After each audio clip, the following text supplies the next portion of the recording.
Hey, welcome back.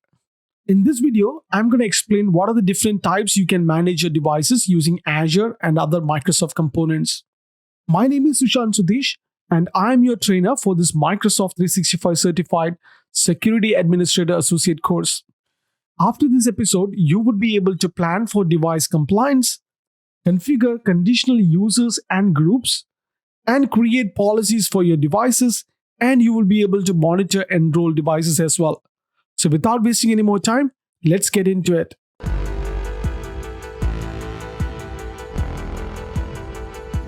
Let's first talk about planning for device compliance. If your devices are managed by Microsoft Intune, you can define how devices should be configured by using device compliance policies. Compliance policies define the rules and settings that should be configured on a device in order for it to be considered compliant. After you configure and deploy a compliance policy, you can monitor device compliance status as well as individual devices that are configured in an expected way. Intune can manage several device types such as iOS, Android, Windows 10, etc. A compliance policy is platform specific, but you can create compliance policies for all supported device types. Some settings such as minimum and maximum operating system version can be used with all device types. Others such as BitLocker or Google Play Protect are platform specific. You can use device compliance information for monitoring and reporting and for providing conditional access to company resources as well. So what are the two types of non-compliant actions? The first one is notify end users through email, and the second one is mark device as non-compliant. So what is notify end users through email? You can customize an email notification before sending it to the end user. You can customize the recipient's subject and message body, including company logo and contact information. Microsoft Intune includes details about the non-compliant device in the email notification. The second type is mark device as non-compliant. So you can specify the number of days after which the device is marked as non-compliant. This can be immediately after the device is flagged as non-compliant, or you can give the user a grace period in which he or she can update the device to make it compliant as well. And the device compliance policies can be used in two ways: with conditional access and without conditional access. So what is with conditional access? For devices that comply with the policy rules, you can allow these devices to access email and other company resources. And if the device doesn't comply with policy rules, then they don't have access to company resources. So what is without conditional access? You can also use device compliance policies without any conditional access as well. When you use compliance policies without conditional access, there are no access restrictions to company resources. So how can you configure conditional users and groups? So after you enroll the devices to Intune, a built-in mobile device management or MDM agent automatically begins to sync with the device details to Intune. And device detail include information such as name of the device, operating system, total and free storage space, enroll date, encrypted status, and compliance status as well. You can view device information on the Intune Blade in the Azure portal or when generating reports.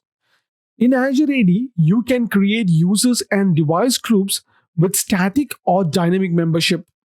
So let me show you how you can find these groups in Azure AD. So I'm on my Azure portal. Go to Azure Active Directory. Under Manage, click on Groups. So when you create a group, there are two ways you can create: security or Microsoft 365 group. And the type of the user group is assigned dynamic user or dynamic devices. These Azure AD user groups and device groups are used by Intune as well, because Intune does not have its own groups. Now let's talk about creating conditional access policies. First, let me take you to the Azure portal and show you how you can create a conditional access policy. In Azure portal, within Azure Active Directory, you can scroll down and find security. Within security, under protect, you would be able to see conditional access. Create a new policy. These are the settings which I have displayed on that.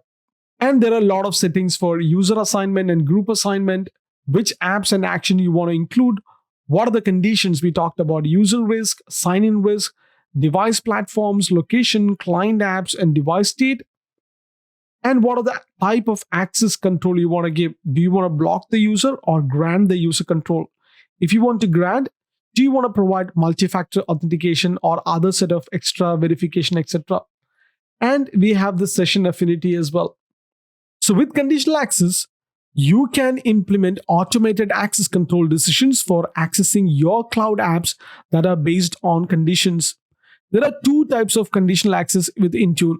First one is device-based conditional access, and second one is app-based conditional access.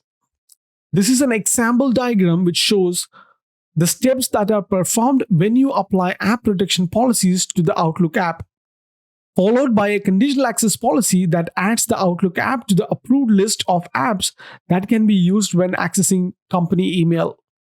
Let's talk about conditional access with Microsoft Intune.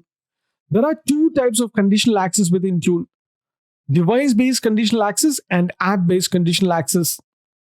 So what is device-based conditional access? Intune provides device compliance policy capabilities that evaluate the compliance status of the devices. The compliance status is reported to Azure Active Directory that uses it to enforce the conditional access policy created in the Azure Active Directory when the user tried to access company resources. Device-based conditional access policy for Exchange Online and other Office 365 products are configured through the Azure portal.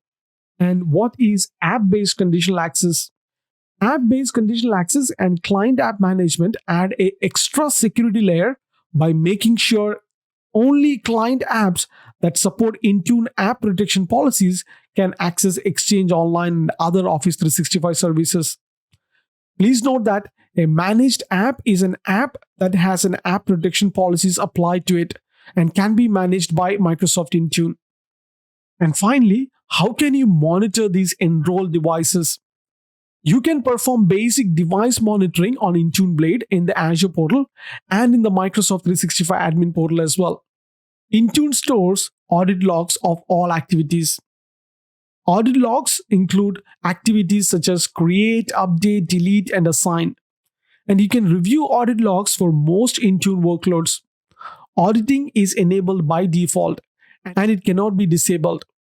As there can be many audit events, you can filter them based on several criteria or use Graph API to retrieve up to 1 year of audit events. Alright, so that concludes the episode on managing devices.